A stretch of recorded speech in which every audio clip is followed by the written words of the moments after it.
Boa noite, irmãos, boa noite, irmãs, que a paz de Jesus esteja conosco em nossos corações.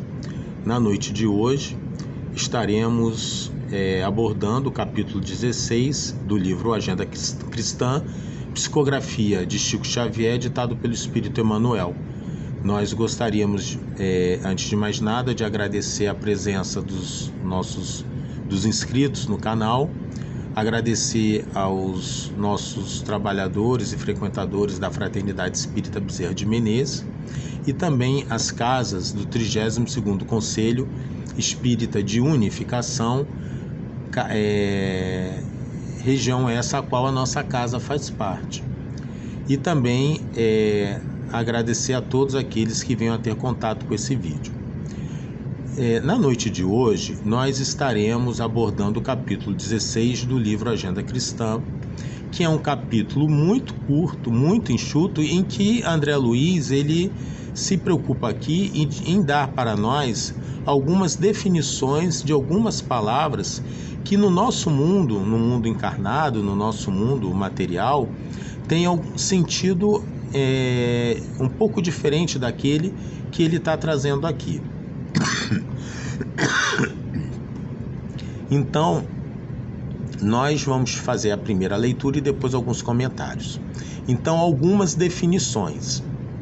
Capítulo 16. E ele vai definindo, ele vai conceituando cada palavra. Então, assim, benfeitor é o que ajuda e passa. Amigo é o que ampara em silêncio. Companheiro é o que colabora sem constranger. Renovador é o que se renova para o bem. Forte é o que sabe esperar no trabalho pacífico. Esclarecido é o que se conhece. Corajoso é o que nada teme de si mesmo. Defensor é o que coopera sem perturbar. Eficiente é o que age em benefício de todos. E vencedor é o que vence a si mesmo. Eu falei de forma inclinada porque eu estou olhando aqui para a tela do computador onde está a página.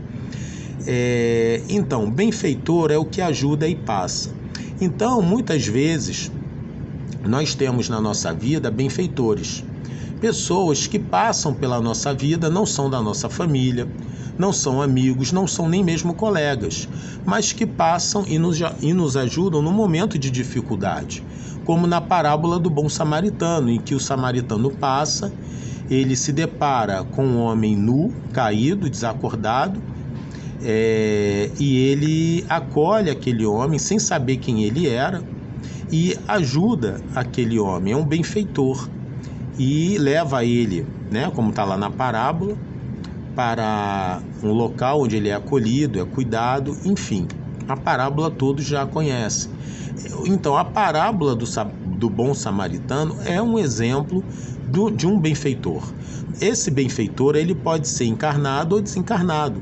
Muitas vezes a gente tem uma dúvida em relação a qual caminho a seguir e muitas vezes um espírito, e aí a gente pensa logo no nosso anjo guardião, ele pode, com um espírito familiar, nos intuir, nos auxiliar, nos ajudar com uma ideia. E aquela ideia muitas vezes pode nos ajudar a resolver um determinado problema, ou então pelo menos minimizar um problema. Amigo é o que ampara em silêncio. Então um amigo é aquela pessoa que nos ajuda, que nos auxilia em silêncio, sem expor a ajuda,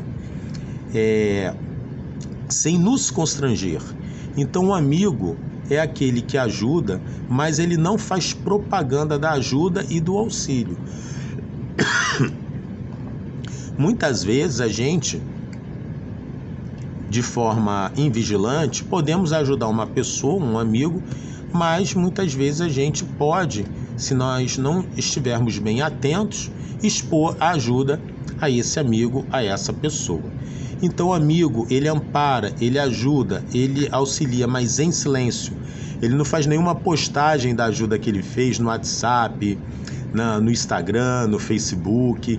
Fica entre ele e a consciência dele e Deus, e o amigo que ele ajudou, Companheiro é o que colabora sem constranger. Então, companheiro, que pode até ser um amigo, pode ser alguém que temporariamente está com você no trabalho ou em uma determinada tarefa, ele colabora sem constranger, ele colabora sem deixar você constrangido, sem aquele ar de superioridade. Então, quando nós formos chamados a colaborar em qualquer situação, nós devemos chegar no local, tomar conhecimento do que é para ser feito e realizar. E não nós ficarmos impondo condições para ajudar, para colaborar. Se nós não sabemos, nós devemos perguntar como fazer e a partir dali ajudar. Muitas vezes nós queremos ajudar do nosso jeito, da nossa forma, a gente quer mudar o ambiente, a gente quer dizer para as pessoas o que elas devem fazer, quando na verdade, ao invés de colaborar sem constranger, colaborar sem quebrar a ambiência, a sintonia daquele local, seja num trabalho, seja em casa, seja no centro espírita, muitas vezes a gente colabora e acaba trazendo dificuldades, desconforto, constrangimentos, né? Então, o companheiro é aquela pessoa que colabora sem constranger. Renovador é o que renova para o bem. Então, uma pessoa renovada é uma pessoa que procura o tempo todo saber em que ela pode melhorar na sua visão de mundo, na convivência com as pessoas em casa, na convivência com as pessoas no trabalho, quais as ideias e os sentimentos que ela precisa realmente se renovar, né? Ou seja, adquirir uma visão melhor das coisas. A gente costuma dizer que no espiritismo não existe aquela expressão: esse é o meu perfil, eu nasci assim, eu vou morrer assim e eu não mudo. Essa é a minha voz, essa é a minha característica de falar. É um equívoco, porque tudo está submetido à lei do progresso. Tudo está submetido à lei evolutiva. Então, as nossas ideias, os nossos pensamentos, os nossos sentimentos, todos eles estão submetidos a uma lei do progresso. Então, se eu falo de uma forma, de uma maneira, nada impede que daqui a alguns meses ou alguns anos eu possa mudar essa minha forma de falar, minha maneira de falar, porque estudando, refletindo, adquirindo conhecimento novo, com certeza e inevitavelmente eu vou ser uma pessoa melhor e me manifestando as minhas emoções, os meus sentimentos de forma melhor.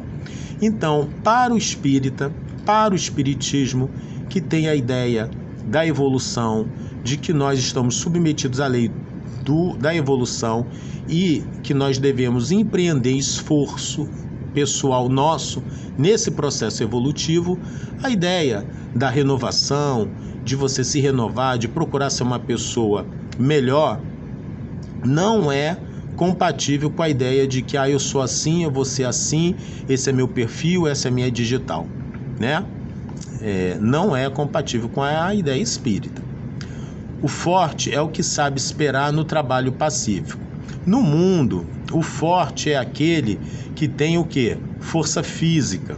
Ou, se ele tem poder político, força como sinônimo de poder político, ele muitas vezes esmaga o mais fraco ou toma do mais fraco aquilo que pertence ao mais fraco. Numa visão evangélica, o forte é aquele que deve empregar sua força no trabalho pacífico. A força, ela não deve estar a serviço da guerra, da competição, de tomar aquilo que não lhe pertence, tomar do outro, ou de impedir que o outro acesse aquilo que é necessário para a sua vida. Numa visão evangélica, nós não podemos manter essa ideia de forte. Se nós somos espíritas, se somos cristãos, nós devemos renovar, a ideia é renovar nossas ideias em relação ao que é forte. O forte, ele deve usar a força dele, se for a força física, se for o poder político, se for algum poder que ele tenha, ele deve colocar essa força a serviço da prática do bem, do trabalho pacífico e que possa trazer bem à coletividade e ao outro, e nunca somente benefício para ele mesmo, porque isso seria um uso indevido da força, anticristão. Então, a força ela tem que estar a serviço do trabalho, consumindo energia, canalizando, sublimando essa energia para o trabalho.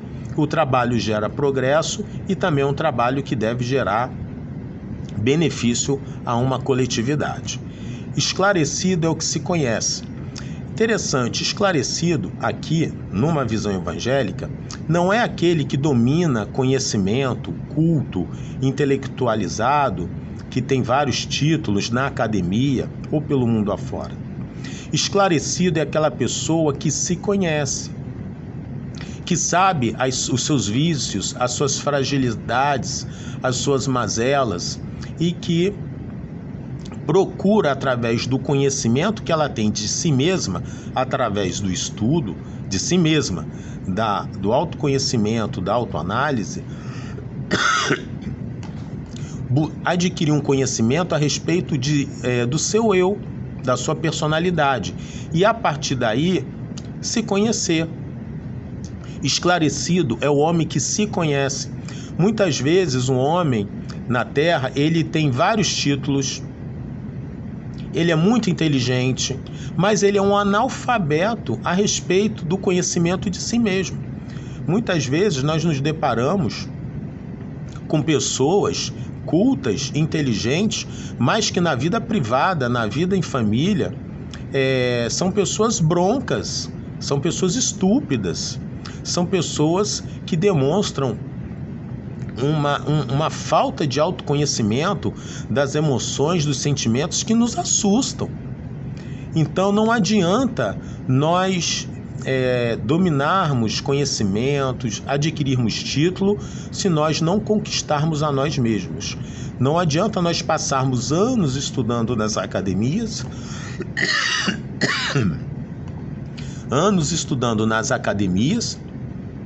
e não estudarmos a nós mesmos. Corajoso é o que nada teme de si mesmo. Então, corajoso no mundo é aquele que vence uma outra pessoa, é aquele que não tem medo de se lançar de um alto de uma pedra, utilizando um paraquedas, ou então aquele que se lança do chamado ioiô humano, né? Ele é corajoso, ele enfrenta o perigo. Não, na visão evangélica, corajoso não é isso. Na visão evangélica, aqui na agenda cristã, corajoso é aquele que não tem nenhum medo de si mesmo. Por quê? Porque o corajoso, numa visão evangélica, ele se conhece. Então ele não vai ser surpreendido pelos seus impulsos, por suas irritações, pelas suas fragilidades, pelas suas quedas. Ele vai chegar antes. Então ele não teme nada de si mesmo. Nada de si mesmo. Então, o corajoso na visão evangélica, ele não busca obstáculos externos, perigos externos para testar a sua coragem. Ele testa a sua coragem lidando e conhecendo os perigos internos da sua alma. E que perigos são esses? O orgulho, o egoísmo, a vaidade. E ele não se acovarda diante de si mesmo. Porque para se lançar no autoconhecimento, para nós nos lançarmos na educação de nós mesmos, tem que ter muita coragem. Porque nós não temos como ficar fazendo autodefesa. Quando a gente está numa discussão ou num debate a respeito de um comportamento nosso, geralmente a gente tende a fazer autodefesa, ou perante o marido, ou perante a esposa, ou perante o chefe do trabalho, ou perante o colega do trabalho, enfim, a gente vai fazer autodefesa. Eu tive aquela postura porque fulano me provocou.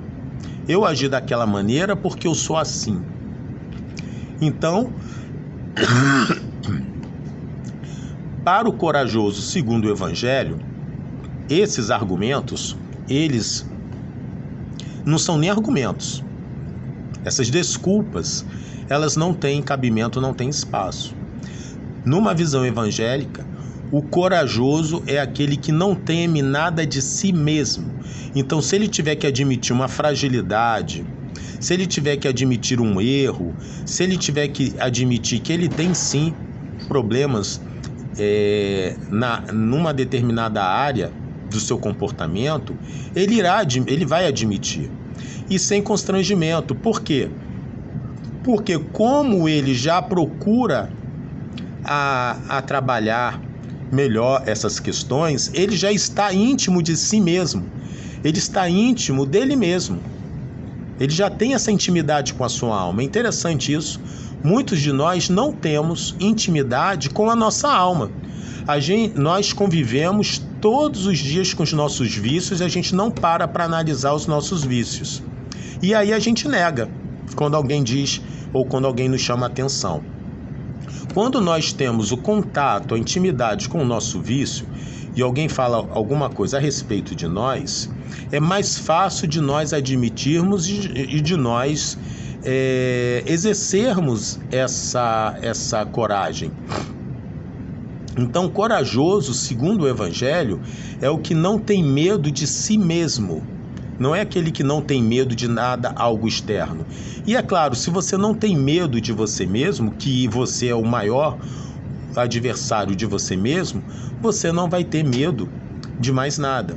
Mas isso é um processo, é um trabalho, é a reforma íntima que se dá pelo autoconhecimento, mas que é um trabalho que precisa ser iniciado na nossa vida.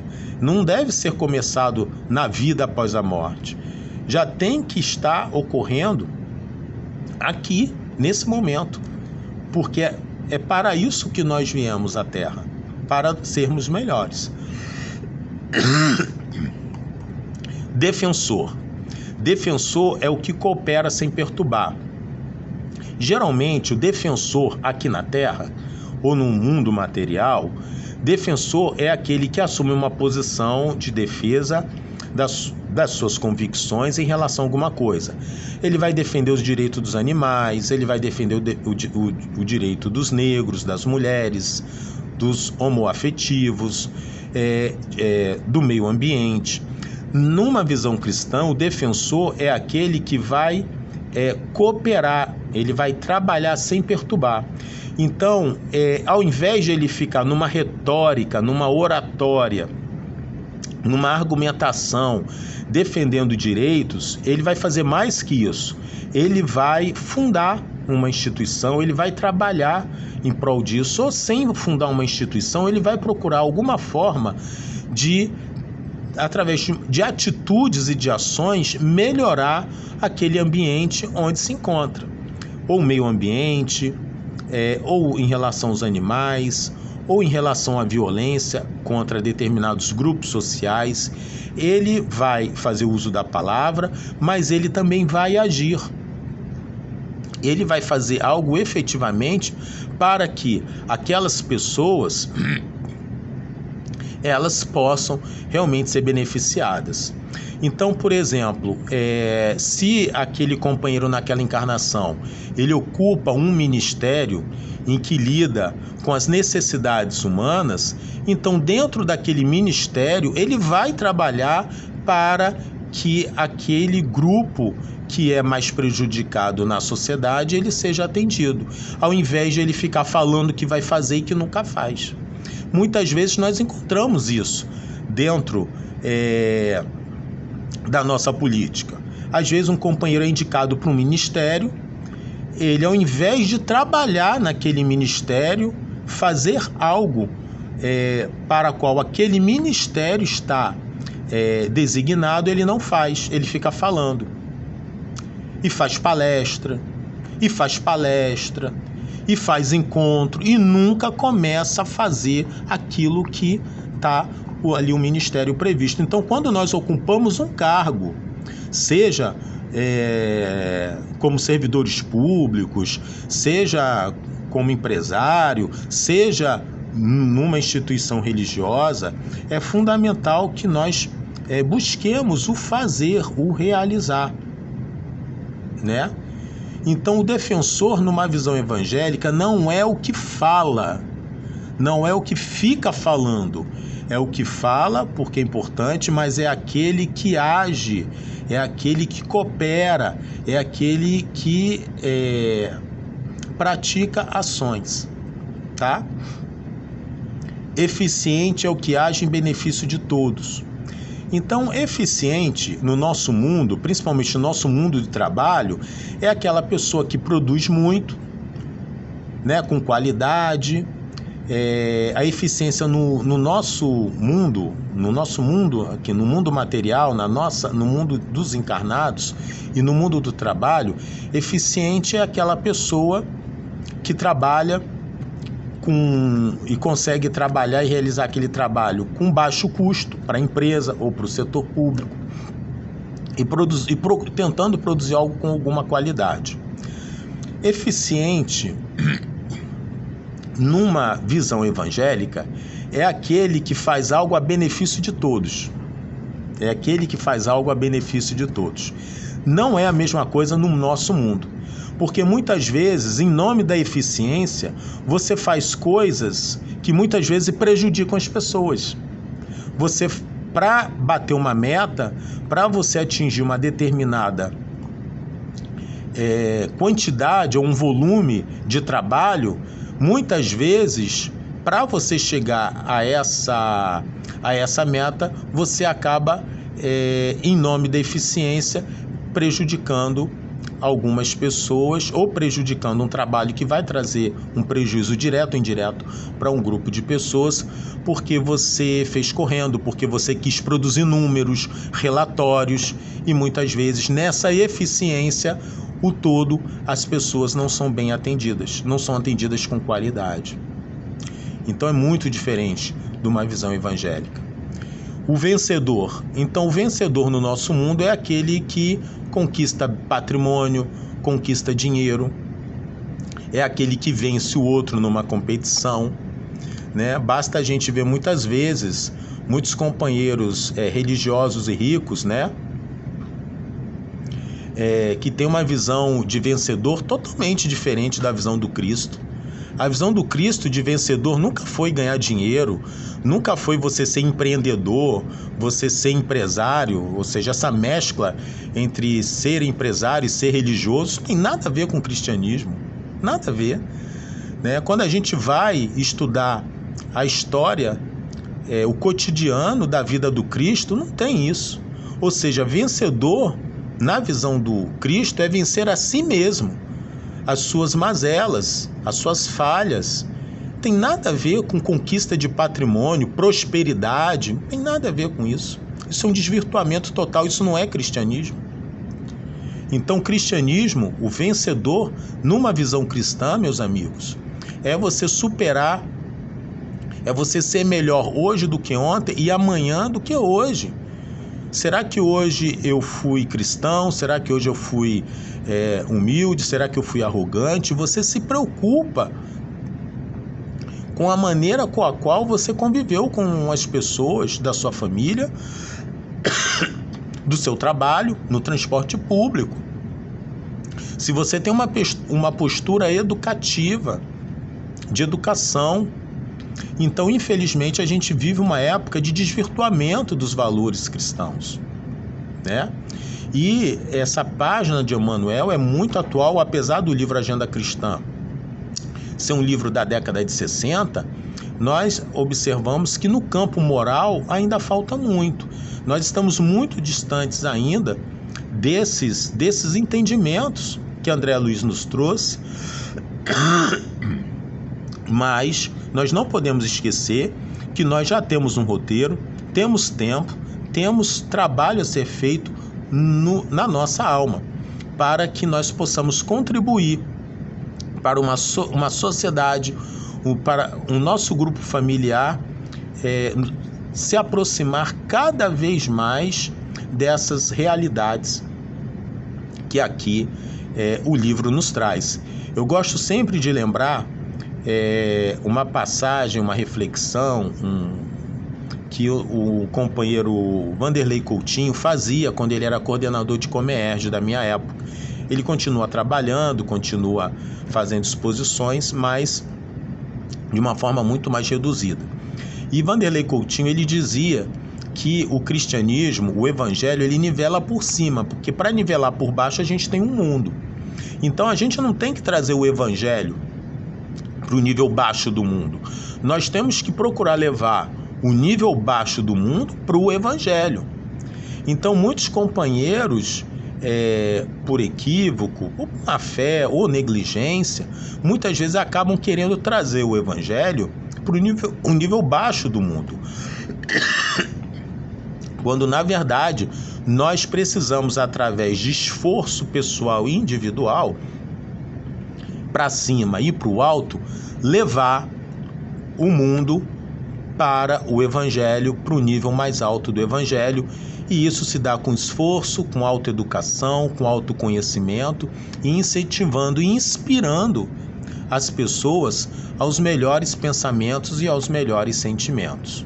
Nem sempre conseguimos isso, mas essa deve ser a nossa meta.